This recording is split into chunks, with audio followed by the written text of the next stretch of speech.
인체 해부학은 사람들의 오랜 고정관념을 송두리째 흔들어 놓았습니다. 엑스레이라는 빛이 경이로운 새 세상을 열어줬습니다. 페니실린이란 기적의 약이 수많은 연합군을 구해냈습니다. 전염병의 정체 또한 밝혀졌습니다. 이 모든 발견이 의학 발전의 신기원을 이루어냈습니다. 의학 기술의 획기적인 발전은 숱한 생명을 구하고 지식의 지평을 넓혀주었습니다. 오늘의 주제는 바로 의학입니다.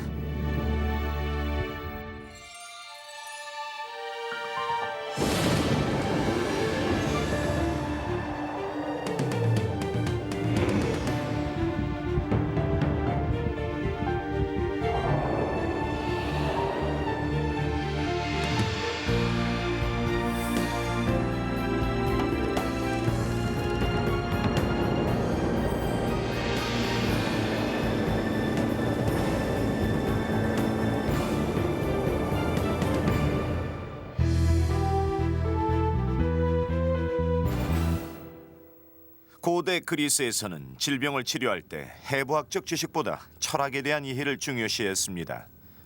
외과 시술은 매우 드문 일이었고 사람 몸에 칼을 대는 건 역시 금기 사항이었죠. 그래서 의사들 역시 인체의 내부 구조에 관해 제대로 알지 못했습니다. 인체 해부학은 르네상스기에 와서야 그 싹이 트게 됩니다. 벨기에의 의사였던 안드레아스 베살리우스는 직접 인체를 해부해 해부학을 연구하겠다는 충격적인 결단을 내렸습니다. 그리고 어둠을 틈타 사체를 조달했습니다. 베살리우스처럼 해부를 해보고 싶은 의학도들은 불법적인 경로로 외부에서 사체를 구해야만 했습니다. 베살리우스가 파도바 대학의 교수로 부임하고 있을 당시 마침 그의 친구가 사형 집행관 자리에 있었어요. 덕분에 집행을 기다리고 있는 사형수들을 가까이에서 관찰할 수가 있었죠. 그가 저 친구하고 지목을 하면 그대로 형이 집행되었어요. 바일 레빌 박사에 따르면 베살리우스는 해부를 통해서 알게 된 지식을 사람들에게 전하고자 마음먹었다고 합니다. 그 결과 나온 것이 파브리카라고 불리는 인체 해부학 서적, 인체 구조에 관하여입니다. 1538년에 출간된 파브리카는 가장 위대한 의학 저술 중 하나로 꼽힙니다. 사상 최초로 인체의 내부 구조를 상세하게 묘사해 놓았기 때문에 의학계의 가장 위대한 발견 중 하나로 손꼽히는 것이죠. 고대 그리스 의사들의 권위가 처음으로 심각한 도전을 받은 것이었죠. 책은 엄청나게 팔렸습니다. 의학을 공부하지 않았던 지식인들까지 이 책을 사서 보았으니까요. 책에는 인체 구조를 사실적으로 묘사한 그림이 꼼꼼하게 배치되어 있습니다. 덕분에 인체 해부학을 공부하기가 훨씬 쉬워졌죠. 베살리우스 이후 인체 해부 실습은 의학 과정의 필수 교과목으로 자리 잡았습니다. 그리고 다음에 소개할 위대한 발견도 이끌어냈죠.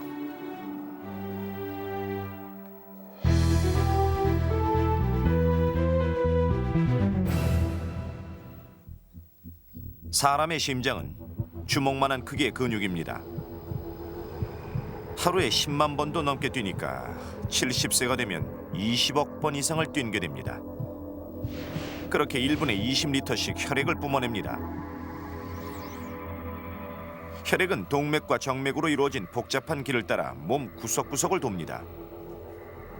한 사람의 혈관을 한 줄로 이어놓으면 그 길이가 10만 킬로미터에 달한다고 합니다. 지구 둘레를 2바퀴 돌고도 남는 길이죠.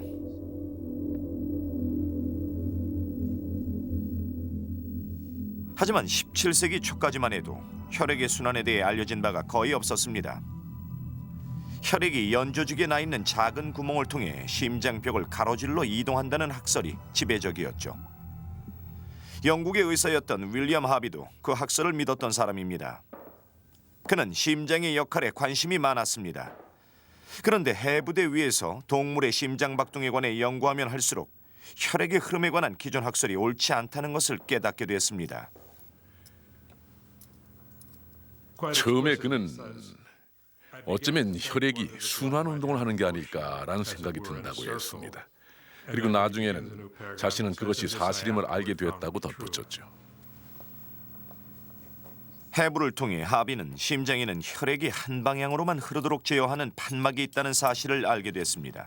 어떤 건 입구 역할만 했고 어떤 건 출구 역할만 했습니다. 위대한 발견이었죠. 그는 심장이 혈액을 동맥 속으로 내뿜으면 정맥을 타고 온몸을 돌아 다시 심장으로 되돌아오며 그 과정은 끝없이 반복된다는 사실을 알아냈습니다. 오늘날에는 혈액이 인체를 순환한다는 사실을 당연하게 여기지만 17세기 당시에는 가히 혁명적인 발견이었습니다. 그것은 전통적으로 내려오던 의료 지식을 뿌리째 흔들어 놓았죠. 논문 말미에 하비는 이번 발견은 의학의 발전에 지대한 영향을 끼칠 것이며 앞으로 무한한 가능성이 열리게 될 것이라고 전망했습니다. 하비의 발견으로 해부학과 외과 수술 분야는 엄청난 발전을 이룰 수 있었습니다. 물론 이로써 더 많은 환자를 구할 수 있었죠.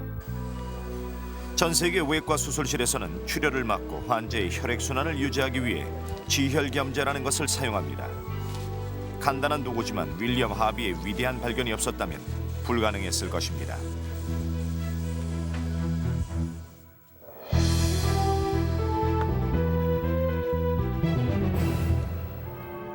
혈액에 관한 또 다른 위대한 발견은 1900년 비인에서 있었습니다. 유럽 전역에 엄청난 수혈 열풍이 불었습니다. 처음엔 임상 효과가 기막히게 좋다는 말들이 돌았죠. 하지만 몇 달 못 가 잘못된 수혈로 사망하는 사례가 잇따랐습니다. 왜 누구에겐 효과가 있고 누구에겐 없었을까요? 오스트리아의 의사 카를 란트슈타이너가 그 답을 찾겠다고 나섰습니다. 그는 여러 사람의 혈액 표본을 섞은 다음 관찰해봤습니다. 별 탈 없이 잘 섞이는 것들도 있었습니다. 하지만 어떤 것들은 서로 엉기면서 끈적끈적해졌습니다. 면밀하게 관찰한 끝에 란트슈타이너는 수혈자의 혈액 속에 있는 항체라는 특정 단백질이 헌혈자의 척혈구에 있는 항원이라는 단백질과 결합한다는 것을 알아냈습니다. 그 순간 란트슈타이너는 모든 사람의 혈액이 다 똑같지는 않다는 사실을 발견한 것입니다. 그는 사람의 혈액은 4개의 혈액형으로 분명하게 나뉜다고 결론지었습니다. 그리고는 그 각각을 A형, B형, AB형, O형이라고 불렀습니다. 또 그는 같은 혈액형을 가진 사람에게서 혈액을 받을 때에만 수혈이 안전하게 이루어진다는 사실을 알게 됐습니다. 란트슈타이너의 발견은 즉시 위력을 발휘했습니다. 몇 년 지나지 않아 수혈은 전 세계적으로 보편화됐고 무수한 생명을 구해냈습니다. 혈액형 분류가 정확해지면서 1950년대에는 장기 이식도 가능해졌습니다.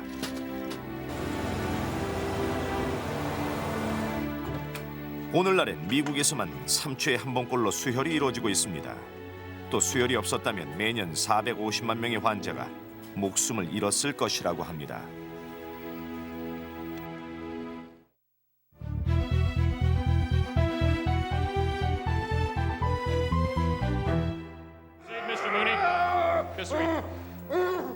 의사들은 인체 해부학 덕에 보다 많은 생명을 구할 수 있게 됐지만 고통에 관해서는 거의 속수무책이었습니다.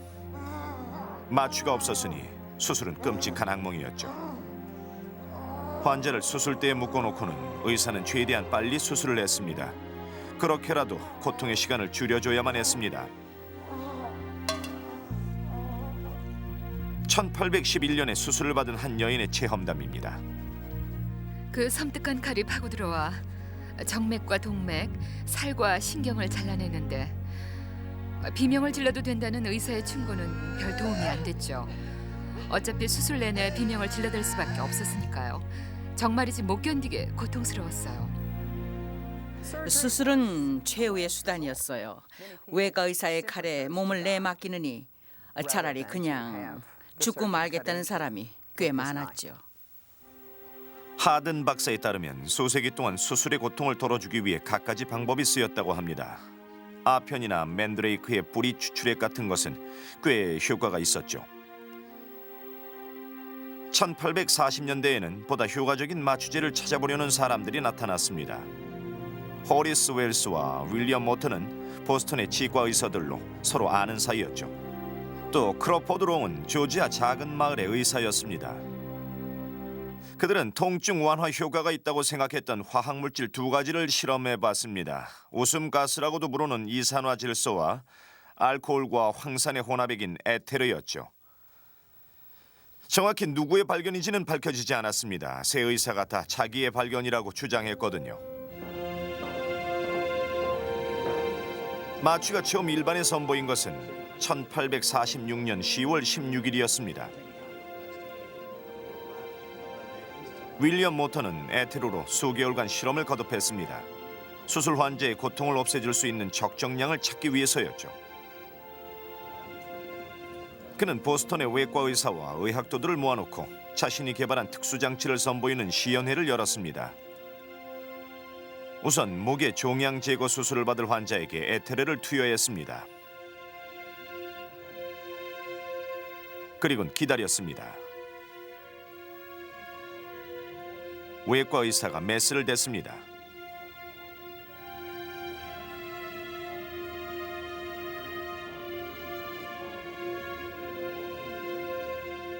놀랍게도 환자는 비명을 지르지 않았습니다.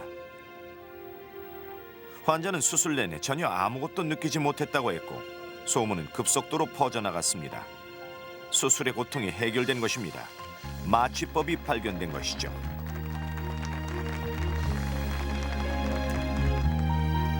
그런데도 마취를 꺼리는 사람들이 많았습니다. 고통은 견뎌내야지 털어내면 안 된다는 신앙 때문이었죠. 출산의 고통에 대해선 더 그랬습니다. 이 일에는 빅토리아 여왕의 역할이 컸습니다. 1853년에 레오폴드 왕자를 출산하면서 클로로포름을 써보겠다고 자청했거든요. 그런데 약을 쓰니까 고통이 한결 덜해진 거예요. 그 후부터 산모들이 너도나도 클로로포름을 찾게 된 겁니다. 여왕이 효과를 봤다면 내게도 효과가 있겠지 한 거죠.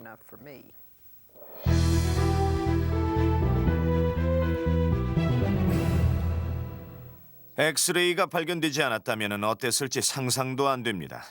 어디를 절개해야 할지, 어느 뼈가 부러졌는지, 총알이 어디에 박혀 있는지, 환자의 상태가 어떤지도 알지 못한 채 수술을 해야 한다면 어떻겠습니까? 절개하지 않고도 인체 내부를 들여다볼 수 있게 됨으로써 의학은 일대 전기를 맞았습니다.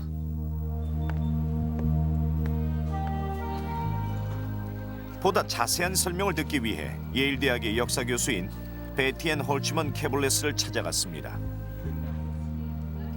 19세기 말엽엔 다들 전기를 쓸 줄만 알았지 그 성질은 전혀 몰랐어요. 이건 진공관이에요.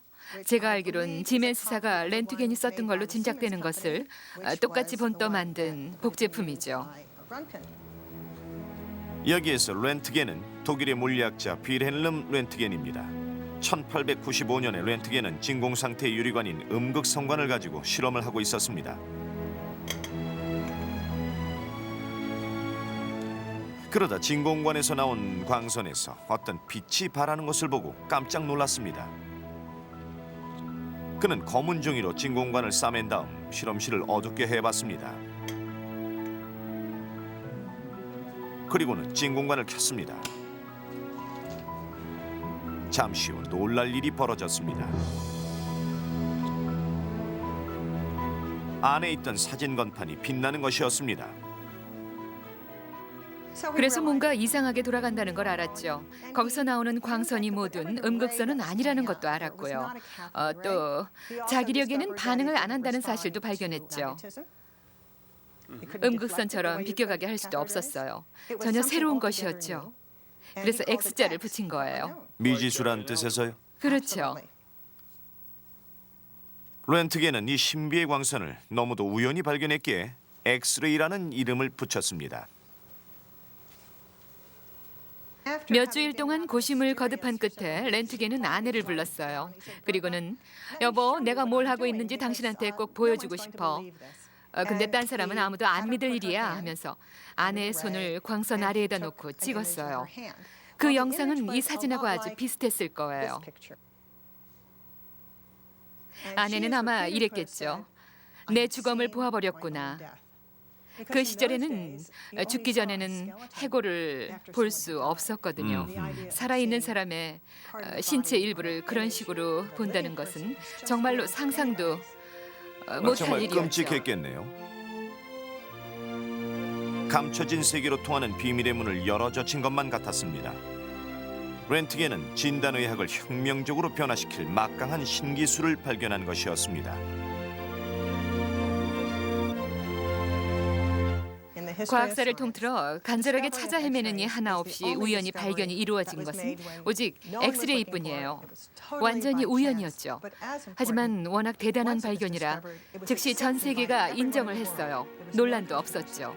한두 주일 만에 세상이 달라진 거예요. 오늘날의 놀라운 과학기술 역시 렌트겐의 발견이 있었기에 가능했습니다. 병의 원인을 세밀히 진단하는 CT 촬영에서부터 머나먼 우주 저편에서 발생하는 X선을 탐지하는 미국 항공우주국의 찬드라 X선 망원경에 이르기까지 이 모두는 우연한 발견이 있었기에 가능했죠.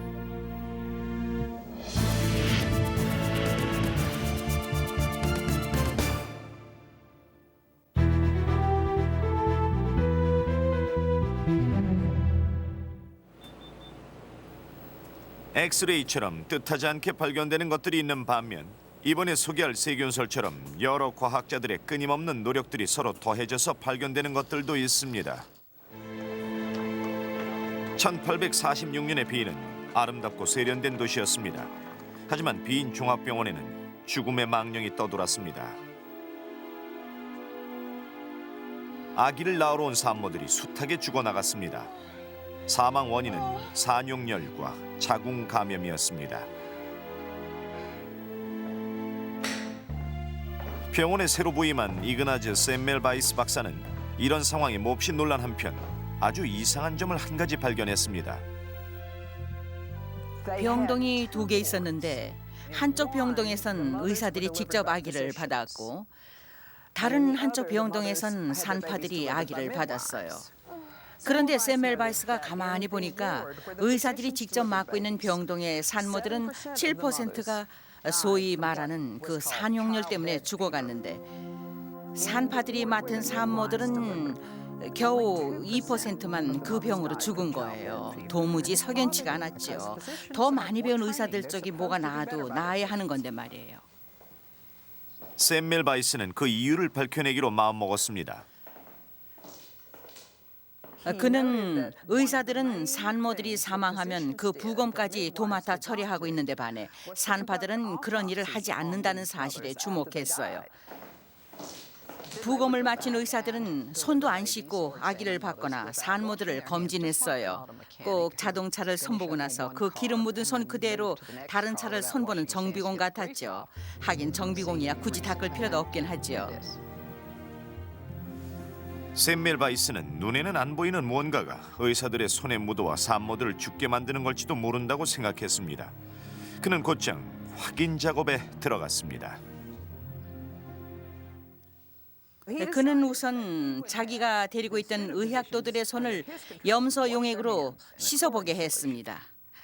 그랬더니 산모들의 사망률이 갑자기 1%로 뚝 떨어졌어요. 산파들 쪽보다도 낮았죠. 이 시험을 통해 샘멜바이스는 산용열이 발생하는 원인은 한 가지밖에 없다는 것을 알았습니다. 그것만 제거하면 병에 걸리는 일도 없을 것이었습니다. 하지만 1846년엔 아무도 세균과 감염을 관련짓지 못했습니다. 결국 샘멜바이스의 의견은 무시됐고 세균에 주목하는 과학자가 다시 나오기까지는 꼬박 10년이 더 걸렸습니다. 그의 이름은 루이 파스테르였습니다.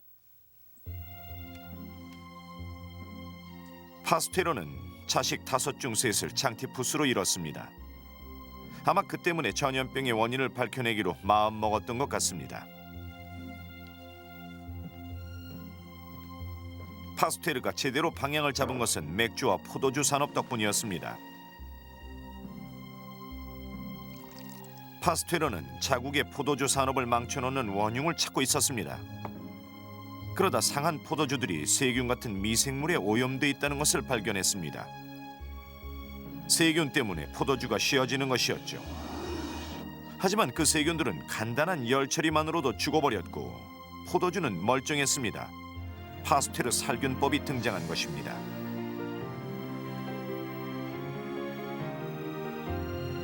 그는 전염병의 감염 원인을 어디에서 찾아봐야 하는지도 이미 알고 있었습니다. 그는 세균을 지목했습니다. 그리고는 일련의 실험을 통해 그것을 증명해 보였습니다.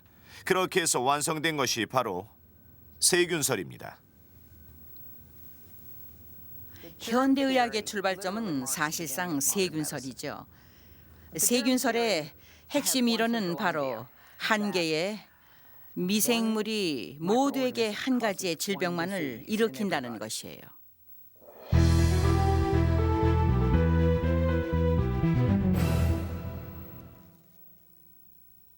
예방접종법은 전 세계적으로 4천만 명가량이 천연두로 사망했던 18세기에 시작됐습니다. 당시 의사들은 병의 원인도 치료법도 찾을 수 없었습니다. 하지만 지방의사였던 에드워드 제너는 영국의 한 작은 마을에 가면 천연두에 면역이 된 사람들이 있다는 소문에 주목했습니다. 그들은 낙농업자들로 전에 우두를 알았던 덕분에 무사하다는 것이었습니다. 젖소의 질병인 우두는 천연두와 같은 계통이면서도 증세는 훨씬 가벼웠죠. 우두에 걸리면 열이 나고 조금이긴 하지만 손에 종기도 돋습니다. 그 현상을 보면서 제너는 어쩌면 우두 종기 속에 있는 고름이 천연두를 막아준 걸지도 모른다는 생각이 들었습니다. 천연두가 창궐했던 1796년 5월 14일에 그는 그 생각을 확인해 보기로 했습니다. 제너는 낙농장 여인의 손에 돋은 우두 종기에서 고름을 빼내갖고는 다른 주민의 집을 찾았습니다. 그리고는 건강한 8살 소년에게 우두 바이러스를 접종했습니다. 그 후 며칠간 소년에겐 미열이 나면서 우두 종기가 좀 돋아났습니다. 그러더니 다 나았습니다. 6주 후 제너가 다시 왔습니다. 이번엔 천연두를 소년에게 접종했습니다. 그리곤 기다렸습니다. 이제 곧 상패가 판가름 날 것이었습니다. 며칠 안가 결과가 나왔습니다. 소년은 천연두에 면역이 생겨 아주 건강했습니다. 질병을 예방하기 위해 그 진행 경로에 개입할 발상을 했다는 점에서 천연두의 예방 접종은 가히 혁명적인 사건이었습니다. 질병을 예방할 목적으로 병이 발생하기 전에 미리 인공물질을 적극적으로 사용한 것은 종두법이 처음이었거든요.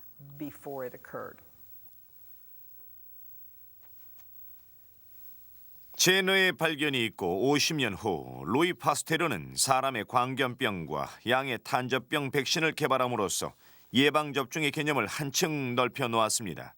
20세기에 와선 조나 솔크와 앨버트 세이빈이 제각각 소아마비 백신을 개발했습니다. 이 모두가 제너로부터 비롯된 것입니다.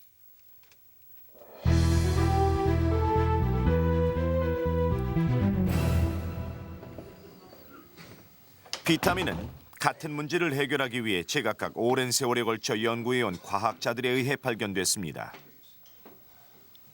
오랜 세월 동안 선원들은 출혈과 피부 손상을 일으키는 괴혈병으로 고통을 받아왔었습니다. 그러다 1747년에 마침내 스코틀랜드의 해군 군의관 제임스 린이 치료법을 찾아냈습니다. 선원들에게 감귤류를 먹이면 괴혈병을 막을 수 있다는 것을 알아낸 것입니다. 각기병 또한 선원들을 괴롭히는 질병이었습니다. 퇴행성 질환으로 신경과 심장 질환 및 소화기 장애를 일으키죠. 19세기 말경 네덜란드 의사였던 크리스티안 에이크만은 각기병의 원인이 현미보다 백미를 즐기는 식습관에 있다는 것을 밝혀냈습니다.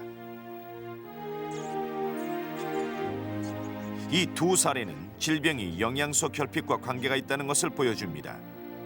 하지만 그 관계를 명확하게 정리한 것은 영국의 생화학자 프레더릭 홉킨스였습니다. 홉킨스는 우리 몸에 필요한 어떤 영양소는 특정한 음식에만 들어있을지도 모른다고 생각했습니다. 그것을 확인하기 위해 그는 실험에 들어갔습니다. 그는 생쥐에게 순수 단백질, 지방, 탄수화물, 그리고 소금만 들어있는 합성식품을 먹였습니다. 생쥐는 앓더니 성장을 멈췄습니다. 그런데 우유를 조금 먹이자 회복이 됐습니다. 홉킨스는 후에 비타민으로 알려지게 된 이른바 보조 영양소를 발견한 것이었습니다.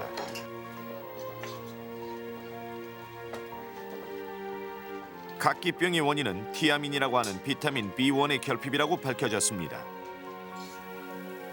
백미엔 없지만 빠지 않은 천연 곡물의 풍부한 영양소죠. 괴혈병은 감귤류에 많은 아스코르브산, 즉 비타민 C의 결핍으로 발생합니다. 홉킨스로 인해 사람들은 영양소의 중요성을 절실히 깨달았습니다. 비타민은 우리 몸이 정상적인 기능을 하는데 지대한 영향을 끼칩니다. 면역작용에서부터 신진대사에 이르기까지 속속들이 관여하고 있는 생명의 필수 요소입니다.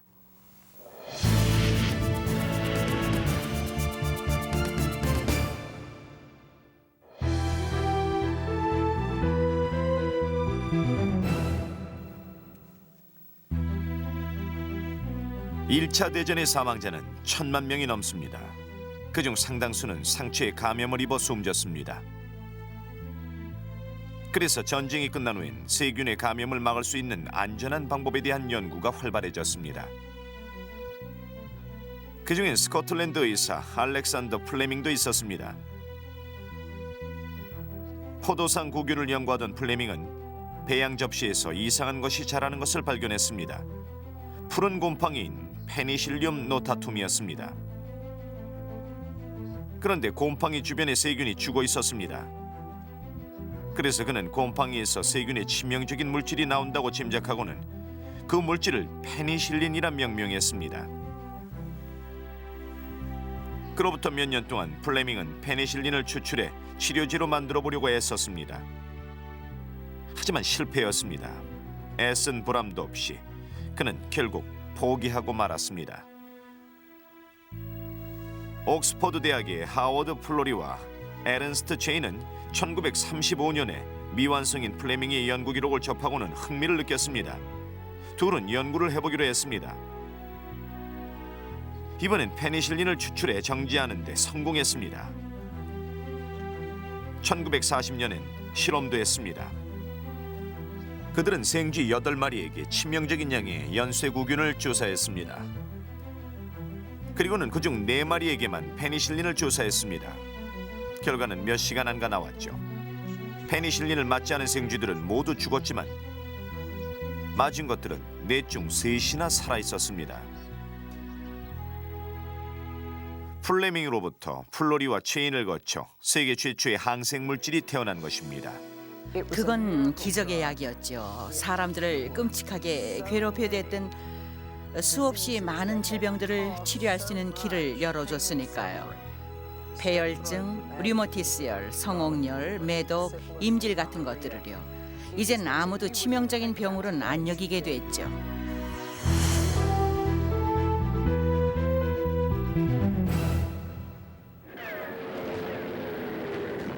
술파제는 2차 대전에서 큰 역할을 했습니다. 남태평양 전선에서 이지를 앓던 병사들을 치료해 줬으니까요. 그리고 마침내 세균 감염을 치료하는 화학요법을 획기적으로 발전시켰습니다.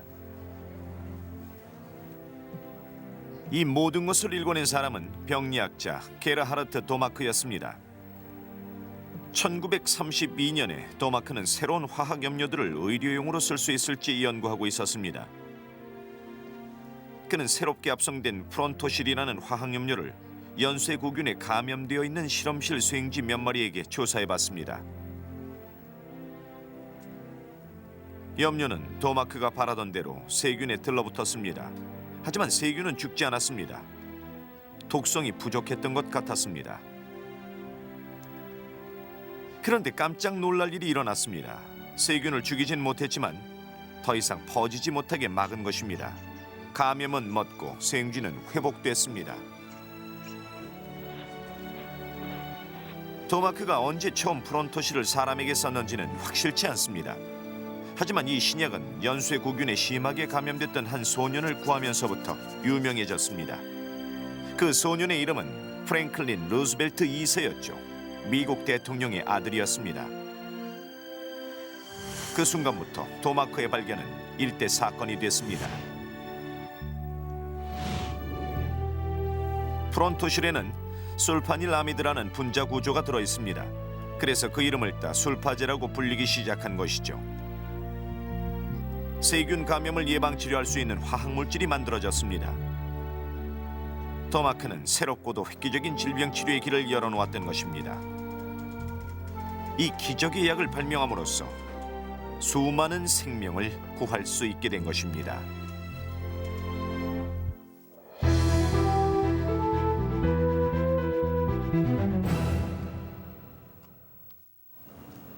인슐린은 당뇨병으로 고생하는 전 세계 수백만 사람들의 생명을 구하는 데 큰 공헌을 했습니다.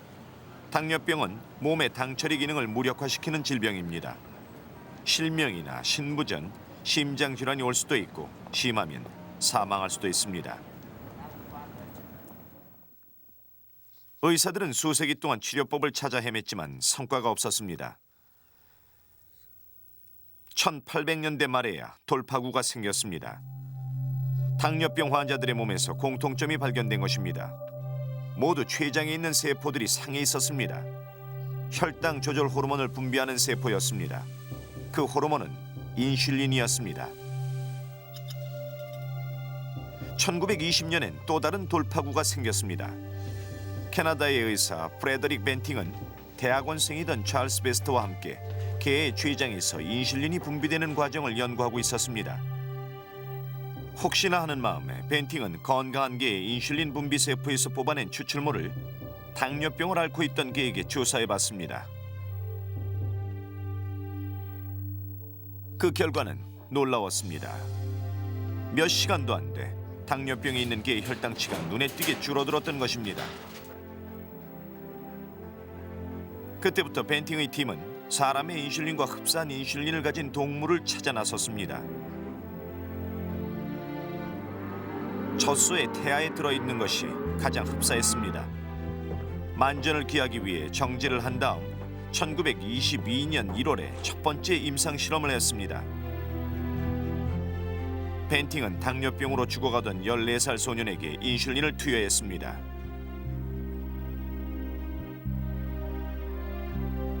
소년은 극적으로 회복됐습니다. 미국에서만 매일 1,300만 명의 사람들이 인슐린을 복용하고 있습니다.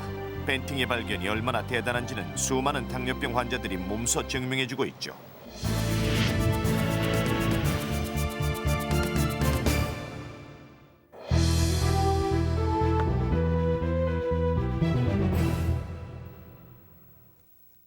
암은 세계적으로 가장 높은 사망 원인 중 하나입니다. 이러한 암의 원인과 발병 과정을 집중적으로 연구한 끝에 매우 주목할 만한 과학적 성과를 이뤄낸 과학자들이 있습니다. 그 주인공은 암 연구로 노벨상을 수상한 마이클 비숍과 해롤드 바머스입니다. 그들을 만나기 위해 뉴욕시의 슬론 캐터링 암 연구소로 찾아갔습니다.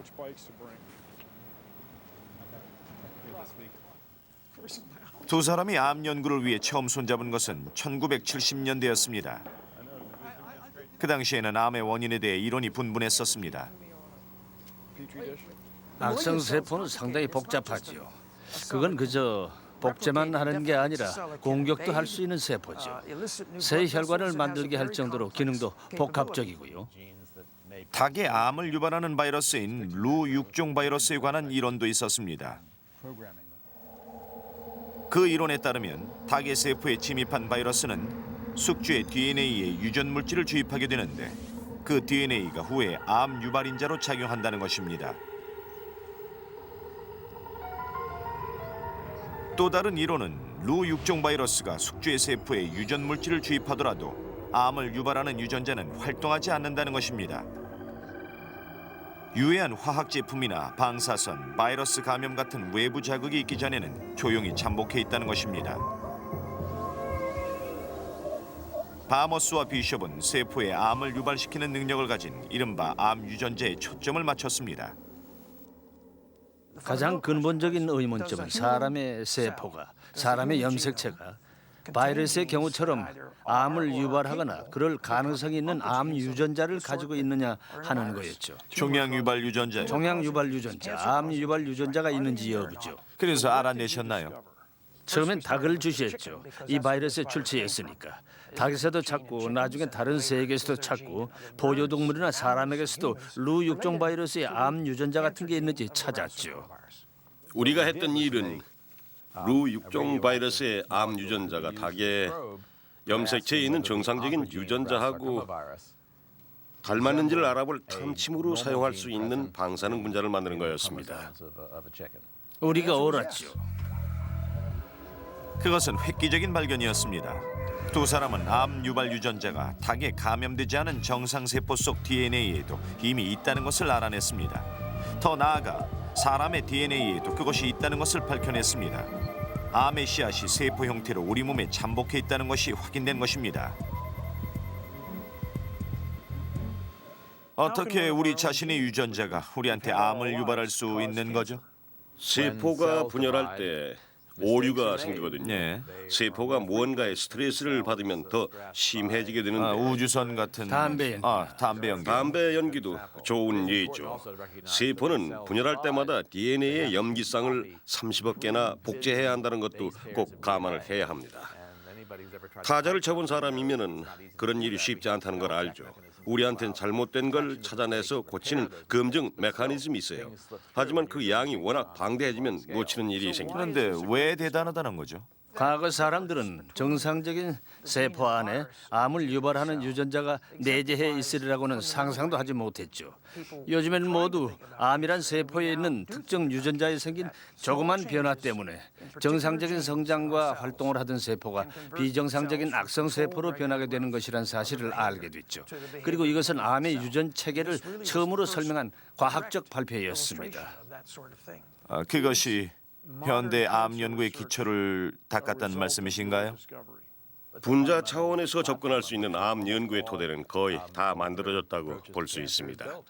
정말이지 누가 암센터를 운영한다고 하면은 암을 분자학적이고 유전학적으로 이해하게 됨으로써 환자를 치료하는 방식이 어떻게 달라지게 됐는지 꼭 한번 물어보고 확인하고 싶습니다. 왜 대단하냐고요?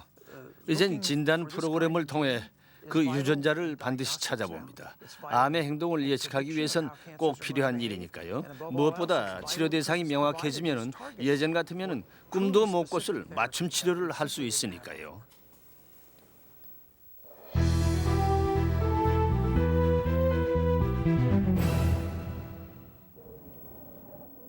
시카고시의 인구는 300만 명쯤 됩니다. 해마다 꼭 그만큼의 사람들이 현대판 흑사병으로 불리는 에이즈로 죽어가고 있습니다. 이 병이 처음 모습을 드러낸 것은 1980년대 초였습니다. 미국에서 희한한 증세를 보이며 죽어가는 환자들이 늘고 있다는 연구 보고가 나왔던 것입니다. 환자들의 혈액 표본을 검사해봤더니 인체 면역 체계에 꼭 필요한 백혈구, CD4 T 림프구의 수치가 극도로 낮았습니다. 1982년에 질병관리예방본부는 이 병에다 이름을 붙여줬습니다. 에이즈, 후천성 면역 결핍증을 뜻합니다. 두 과학자가 연구를 맡았습니다. 파리에 있는 파스테르 연구소의 릭 몽타니에와 워싱턴 DC 외곽에 위치한 국립암연구소의 로버트 갈로가 그들입니다. 두 사람은 함께 획기적인 발견을 해냈습니다. 마침내 에이즈, 즉 인체 면역 결핍 바이러스의 원인을 밝혀냈던 것입니다. 인체 면역 결핍 바이러스는 독감 같은 병을 일으키는 바이러스와 어떻게 다른 거죠? 첫째는 바이러스에 감염이 돼도 평균 잡아 7년 정도는 증세가 나타나질 않는다는 거죠. 7년이나요? 두 번째 문제는 조금 더 특이해요. 에이즈 환자가 몸이 아프다고 병원을 찾을 때쯤에는, 그래서 입원이 필요할 때쯤에는 이미 온갖 것에 감염이 돼 있는 상태죠. 그러니 그중 어떤 증상이 그 병 때문인지 어떻게 알겠어요?